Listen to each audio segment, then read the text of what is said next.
Assalamualaikum warahmatullahi wabarakatuh.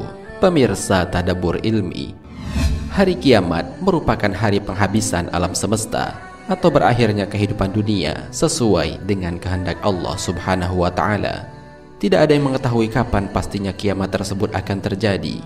Allah hanya memberitahu kepada kita mengenai tanda-tanda datangnya hari kiamat yang harus diwaspadai. Pada hari kiamat nanti, semua makhluk yang bernyawa akan mengalami kematian dan tidak satupun yang bisa menyelamatkan diri. Lantas, bagaimanakah dengan makhluk ciptaan Allah lainnya seperti para iblis? Apakah mereka akan mati pula saat hari kiamat itu tiba? Mau tahu jawabannya? Simak ulasannya dengan menonton video ini hingga akhir.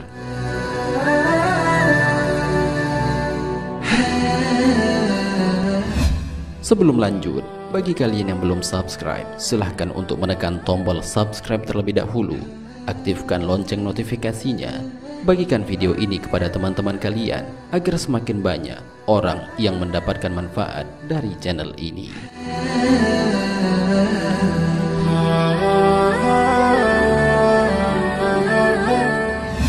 Pemirsa Tadabbur Ilmi, dijelaskan dalam sebuah kitab karya Imam Abdurrahman bin Ahmad Al-Qadi, yaitu kitab Daqaiqul Akbar.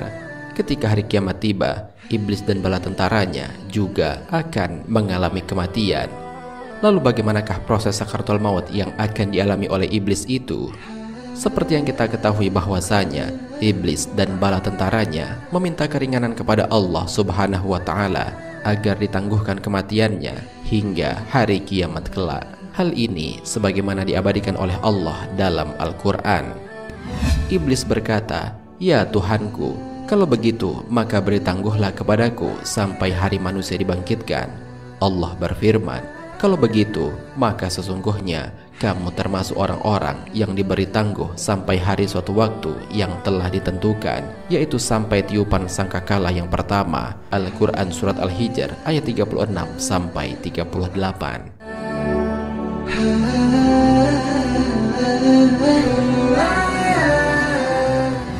Saat kiamat terjadi, iblis akan mengalami saat-saat yang begitu menyakitkan.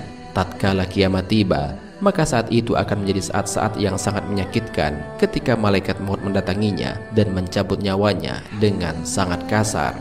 Pada saat hari kiamat nanti, malaikat maut akan membentak iblis dengan berkata, "Berhentilah kamu iblis laknatullah.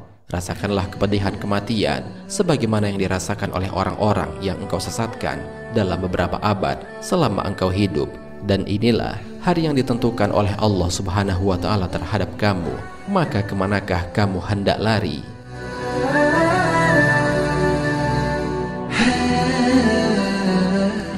Di saat inilah iblis merasa begitu ketakutan. Ia mencoba berlari untuk menghindari malaikat maut tersebut. Namun kemanapun iblis itu menghindar, malaikat maut selalu saja bisa menemukannya.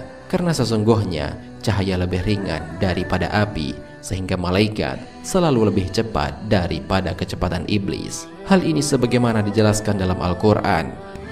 "Katakanlah, sesungguhnya kematian yang kamu lari daripadanya, maka sesungguhnya kematian itu akan menemui kamu. Kemudian kamu akan dikembalikan kepada Allah yang mengetahui yang gaib dan yang nyata. Lalu dia beritakan kepadamu apa yang telah kamu kerjakan." Al-Quran Surat Al-Jumu'ah ayat 8. Dalam ayat lainnya juga dijelaskan, "Di mana saja kamu berada, kematian akan mendapatkan kamu, kendati pun kamu di dalam benteng yang tinggi lagi kokoh." Al-Quran Surat An-Nisa ayat 78.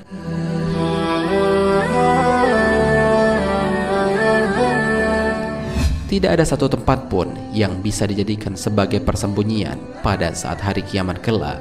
Kemudian iblis mencoba berlari ke makam Nabi Adam alaihissalam dan berkata, "Wahai Adam, karena kamulah aku mendapat laknat."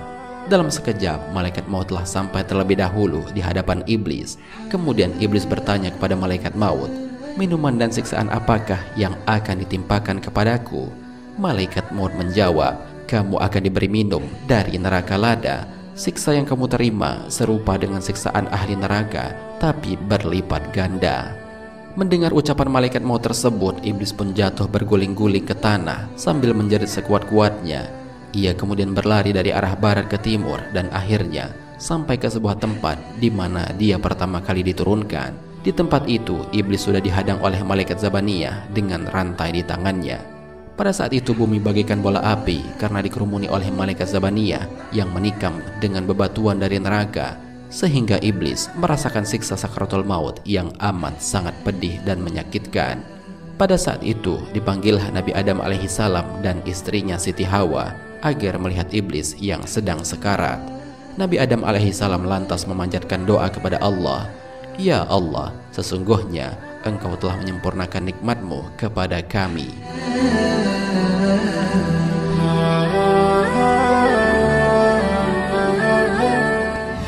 Pemirsa Tadabbur Ilmi, demikianlah informasi mengenai sakaratul maut yang akan dialami oleh iblis dan bala tentaranya pada hari kiamat kelak.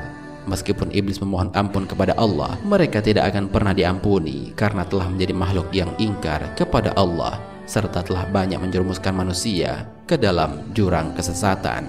Sungguh tidak ada yang abadi di dunia ini kecuali Allah Subhanahu wa Ta'ala.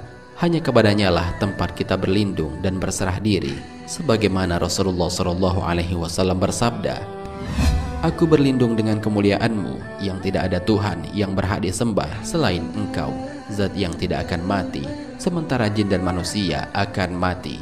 Hadis riwayat Bukhari dan Muslim. Wallahu a'lam bishawab. Jika terdapat kesalahan dalam penyampaian ini, admin mohon maaf dan itu merupakan kesalahan dari admin sendiri. Jika ada benarnya, itu adalah dari Allah Subhanahu wa Ta'ala. Semoga bermanfaat. Wassalamualaikum warahmatullahi wabarakatuh.